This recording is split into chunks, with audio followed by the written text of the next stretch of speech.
Yo, what's up guys? Skitsomanic here to talk to you guys today about some Dragon Ball stuff that's been on my mind. But first things first, if you like my content and you want to support me, because this channel has no ads on it, and because of the YouTube bullshit that's been going around, Patreon, you can get in, enter for our monthly digital giveaway, which is for video game cards and even anime subscriptions like VRV and Crunchyroll and stuff like that, or eShop, PSN, Xbox Live, and just hang out and chill out with us in the Discord and all that other fun stuff, Patreon, or tip me on VitMe.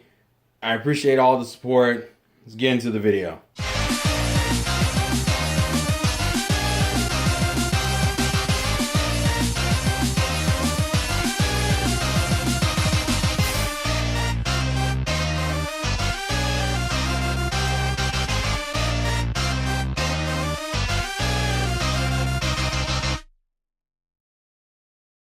Unfortunately, even as a person who doesn't inherently watch Dragon Ball Super, you kind of watch Dragon Ball Super. What I mean by that is that I have had very little interest in Dragon Ball Super since since it started. Once we realized that the first two arcs are just straight up retellings of the movie, and I've already seen both of the movies, Battle Gods and Resurrection F, and I didn't even like Resurrection F that much.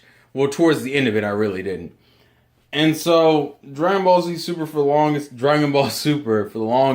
was kind of I don't really give a shit. The Universe of Power tournament arc, the current arc that it's currently in, has been the most interested I've been in it, and it's only because it seems like the most semblance of a unique storyline that Dragon Ball Super has had. And they've even managed to fuck this up, although at this point I'm not inherently surprised. What I really want to make the subject of this is about Universe 6 and about Caulifla and Kale. Because Caulifla and Kale have been kind of the bane of the Dragon Ball fan base for a while now because of they're the first female Saiyans where they're getting ridiculous power-ups and how dare they, and you got people running around arguing, well, that's a problem that's been in Dragon Ball Z for a while. Spoiler, it doesn't really make it justified. It's like, well, all that means is that, if you need to get mad at that, if you're going to get mad at that, it still makes it bad. It's still bad writing. That's not even the fucking point. Well, what I really want to do, because I realize, and this is something they could still potentially do, although I think they should have done this before, is that considering Dragon Ball Super is just a bunch of fan fiction, I mean, I'm gonna be real with you. That's what Super has devolved into. Super is Dragon Ball fan fiction with a budget. I'm not even gonna say a good budget. I'm gonna say a budget because if it had a good budget, we would get better animation or at least consistent animation. But I think a lot of people's issues with Kale and Caulifla would be solved if they did one simple thing differently. Because power-ups in Dragon Ball have been a thing before, where a character would just randomly get a power-up. Dragon Ball is like the poster child of that kind of shit. But you want to know the reason, I think part of the reason why it's offensive with Caulifla and Kale specifically is because the characters are pretty much just clones of other characters.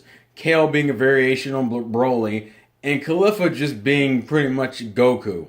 Like, people don't want to admit it, but that's what she is. She's just a female Goku.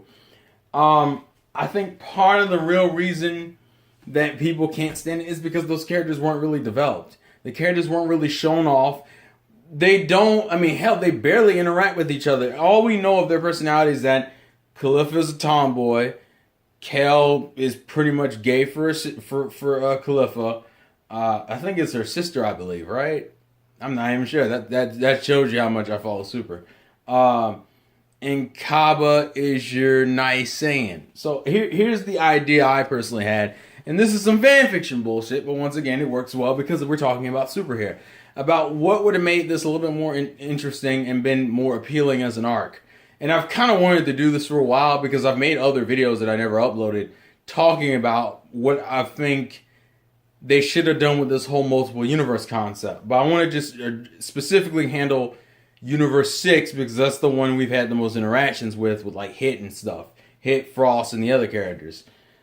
I think as an idea, what it would have been cooler is that after they did that Universe 6 tournament with Champa and everything went down, everything was finished, Goku and Vegeta and maybe even Gohan, and maybe you can even throw in Krillin and some of the lower tier characters go to Universe 6. particularly I would say Goku, Gohan, and Vegeta, because hey, look, there are Saiyans in this world. It'd be like Kava's like, oh yeah, there are some other Saiyans here that you may want to meet, and you get to hear maybe because the other thing I don't like is that you focus on these female Saiyans, but we don't know any of the lore of Universe 6 involving the Saiyans. Like literally, Kava's introduced. Oh look, there's another Saiyan from a different universe, and then you're just introduced to Kale and Khalifa in the same goddamn episode where they turn Super Saiyan, and you find out that Kale's a Broly clone. And I'm like, why don't you have them go to Universe 6 to kind of start interacting? I think, because like I said, I think the biggest issue is that they're introduced, they get ridiculous power-ups as they're introduced, and then boom, we're right into the tournament where they continue to get fucking power-ups. And now fucking Fusion that apparently is so broken that Goku has to go to Ultra Instinct, which is fucking stupid, but that's another fucking thing.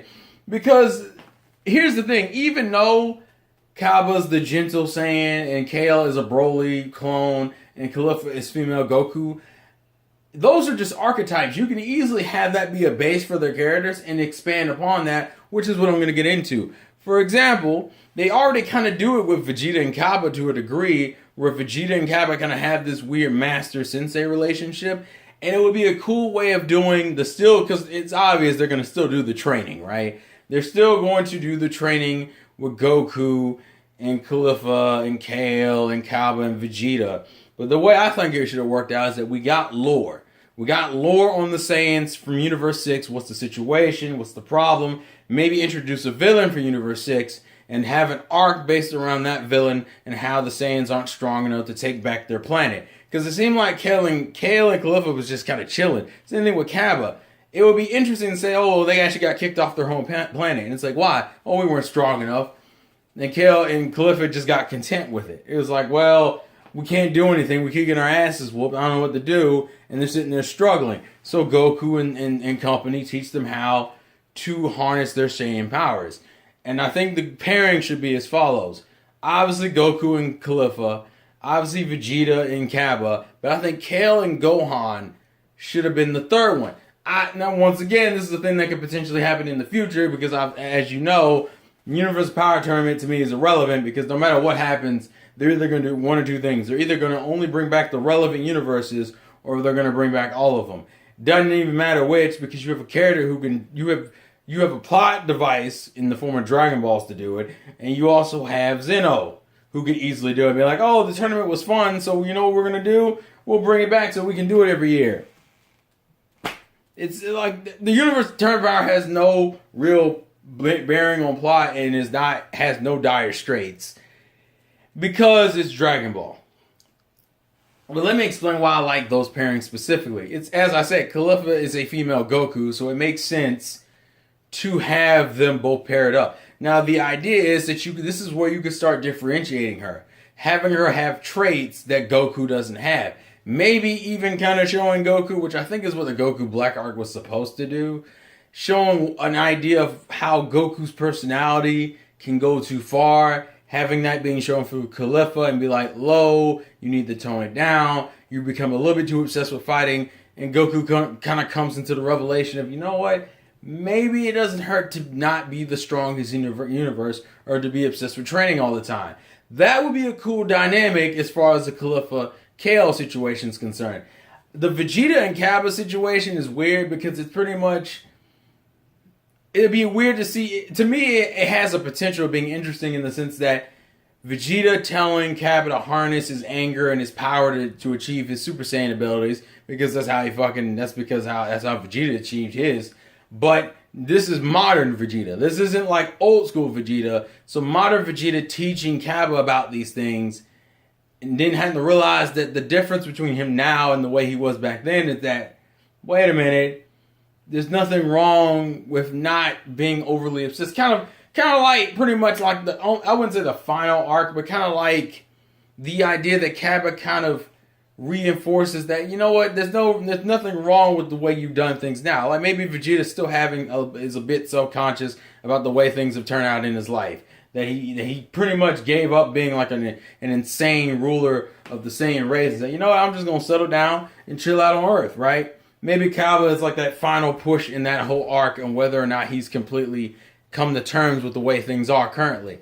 And the Gohan and Kale, the reason why I like this as an idea for training is because they're very similar in their concepts. Where Gohan was a very gentle, nice, kind kid, and Kale is pretty close to that. Because the one thing I don't like is that they pretty much just made Kale Khalifa obsessed and not really showing off her personality in general.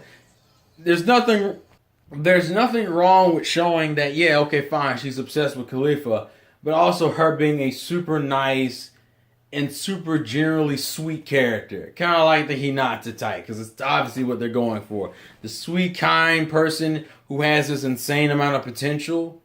Like, and even though, once again, I don't care for the Broly ripoff of the design, it makes more sense when you look at it in that fashion. Same thing with Gohan. Gohan, sweet, kind kid, had really no interest in fighting from the get-go, and then kind of grew into it and achieved their true potential as shit kind of got real. Meaning, you know, like I said, introduce a villain for this arc that kind of explains the situation with the Saiyans on Universe 6 and have them train. The cool thing I like about this is that where Kale needs to learn how to control her power, but not get overtaken by anger. Because that's what Gohan did. Where Gohan he didn't stop being a kind kid. He just knew how to let go every once in a while. And that would be the development. On top of which, it's obvious that Kale at full potential has the ability to be stronger than like anybody, and definitely is probably stronger than what Gohan is now. So it's kind of like rekindling Gohan's interest in fighting, even if he doesn't want to be like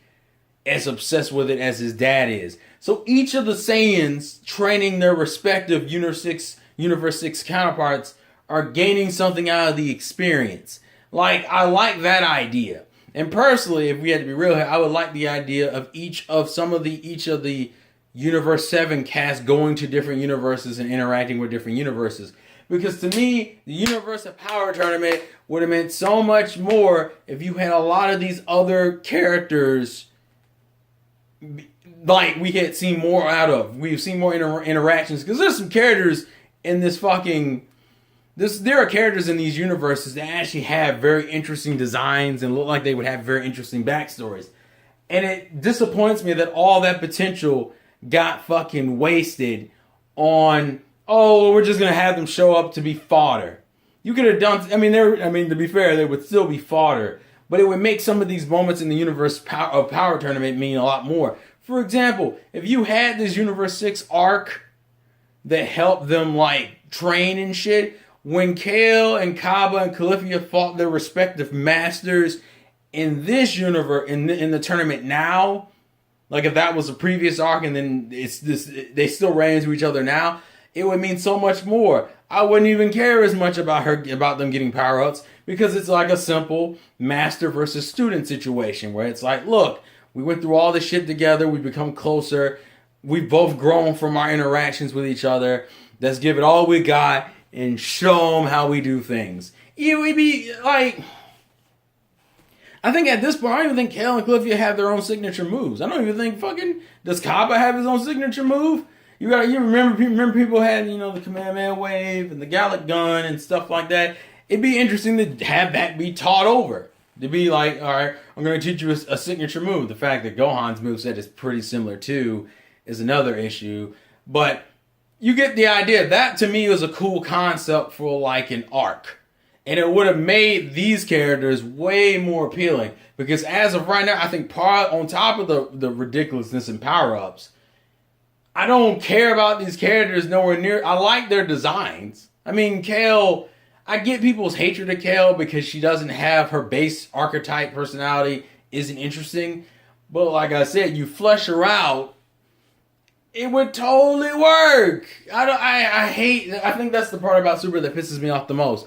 Is that Super has a bunch of fucking potential to do better and to be interesting and to grab the attention in the mind of the viewer and watcher and become a show that truly deserves to have the name, Dragon Ball Super. Instead of what it really is Dragon Ball fan fiction bullshit, where I sometimes throw in some unique original ideas that just amount to, hey look, Saiyans with boobs.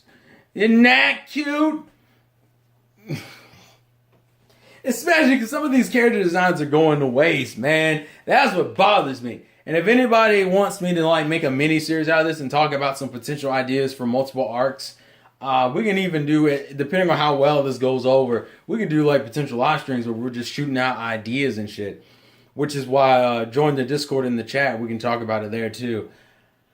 I don't know. I just think that would be a cool setup for an arc. You know, if you're going to use the Universe 6 stuff, if you're going to have them be that, if you introduce some of these Universe 6 characters in so early in Super, why is it until now that some of them are even getting a focus, and they're only getting a focus because, oh, well, we need someone for Goku and Vegeta and the main characters to fight. I don't know, it's just a little disappointing because Super, I think, could be better than what it is. I'm not gonna say it's gonna be the best anime out there, but better than this fucking, alright, look, we need Goku to fight somebody, okay? Jiren's too strong, so we're gonna give him a new form, but he's not gonna be able to master it just yet. Even though technically he isn't like he's mastered Super Saiyan Blue yet, from what I understood. Okay, that's fine. Let's give him someone else, something that we can market. Let's give him a female Saiyans to fight. And let's let them be callbacks to other Dragon Ball Z characters. Like one of them being pretty much Goku and the other one being a Broly ripoff. We can market the shit out of those. I don't know. I think they just could have done better. But please leave me your thoughts and comments in the comment section below. Support the channel if you can. I truly appreciate it with likes and comments and shares. If you want to see more, like the shit out of this video. If you want to see more videos like this where I'm kind of doing what if scenarios, because I've done them, and not just Dragon Ball Z, like I've done them for multiple series in my mind. Let me know in the comment section and we can do those. Anyways, life's a game. Play to win, and I will catch you guys later. Yo yo! It's fucking stupid. It's also a One Piece reference.